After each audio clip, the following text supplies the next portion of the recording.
Hello everybody, welcome to my channel, Colleen C to Serendipity. I'm Colleen and today is January 17th, 2023 and I would like to bring you this day in history. On January 17th, 1950, 11 men stole more than $2 million, $29 million today, from the Brink's Armored Car Depot in Boston, Massachusetts. It was the perfect crime, almost, as the culprits were not caught until January 1956, just days before the statute of limitations for the theft expired. The robbery's mastermind was Anthony Fats Pino, a career criminal who recruited a group of 10 other men to stake out the depot for 18 months to figure out when it held the most money. Pino's men managed to steal plans for the depot's alarm system, returning them before anyone noticed they were gone. Wearing navy blue coats and chauffeur's cap similar to the Brink's employee's uniform with rubber Halloween masks, the thieves entered the depot with a copied key, surprising and tying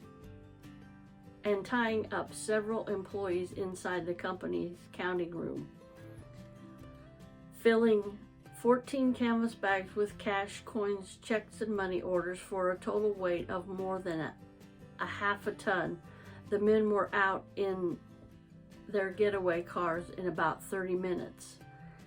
Their haul, more than $2.7 million, the largest robbery in U.S. history up until that time.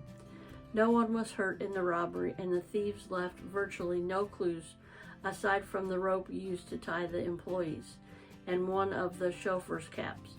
The gang promised to stay out of trouble and not touch the money for 6 years in order for the statute of limitations to run out.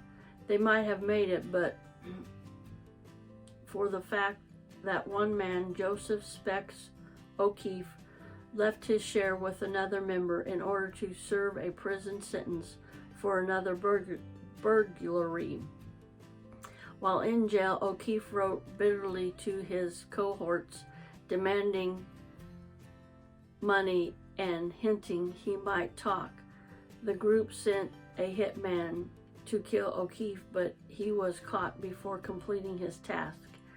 The wounded O'Keefe made the deal with the FBI to testify against his fellow robbers.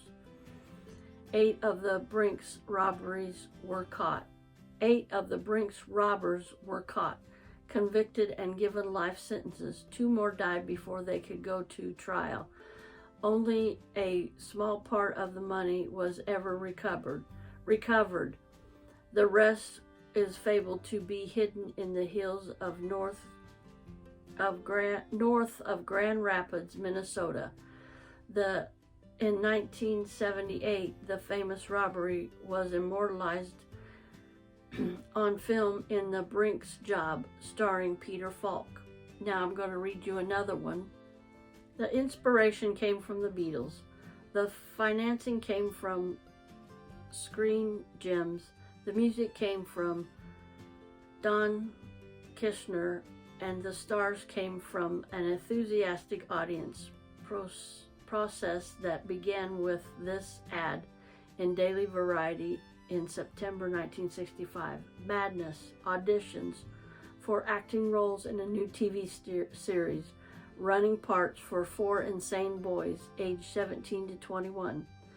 The ad drew more than 400 young men to the office of Bob Rafelson and Bert Scheidner, a young Hollywood producing team that would later make Easy Rider, but who for now were trying to milk the establishment rather than defy it.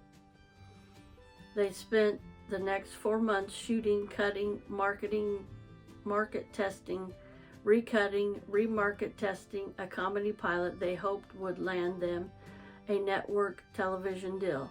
They got their green light on January 17, 1966, when National Broadcast Corporation ordered 32 episodes of The Monkees for its upcoming fall schedule. The next 8 months were a bit of a whirlwind for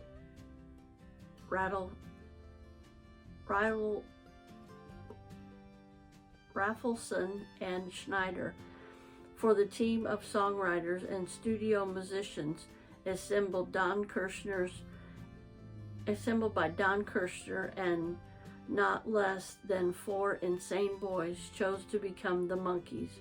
Mickey Dolenz had never played a drum prior to being cast as Mickey. Peter Tork and Mike Nesbitt had no acting experience prior to becoming Peter and Mike. Davy Jones was already a triple threat in the area of acting, singing, and being cute, but it had never been Ravelson's and Schneider's intention to find such all-around professionals. We wanted guys who could play themselves, Schneider explained to the press ahead of NBC premiere of The Monkees in September 1966. We didn't even look at the actors. We didn't look for experienced rock and roll groups.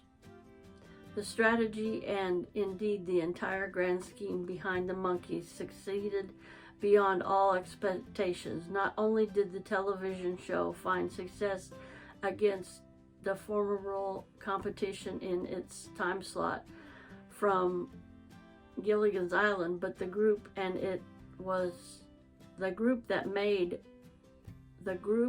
that was a made-for-television knockoff of the Beatles soon had actual records that were outselling the Beatles themselves. Vincent Canby of the New York Times foresaw the commercial success of Rafelson and Schneider's creation the moment he witnessed the reaction of the crowd of preteen girls during a promotional appearance by the Monkees just 3 days before their network debut. The Monkees' appearance yesterday afternoon at Broadway, Canby wrote, was just a part of an elaborate campaign to capture the pre-teenage imagination.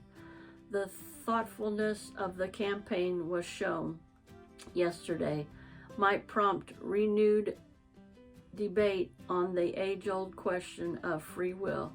Do the teenagers have a chance these days? I want to thank you for watching today, and I want you to stay safe and stay blessed. And remember to smile, because I love you, but more importantly, our Lord Jesus Christ loves you the most.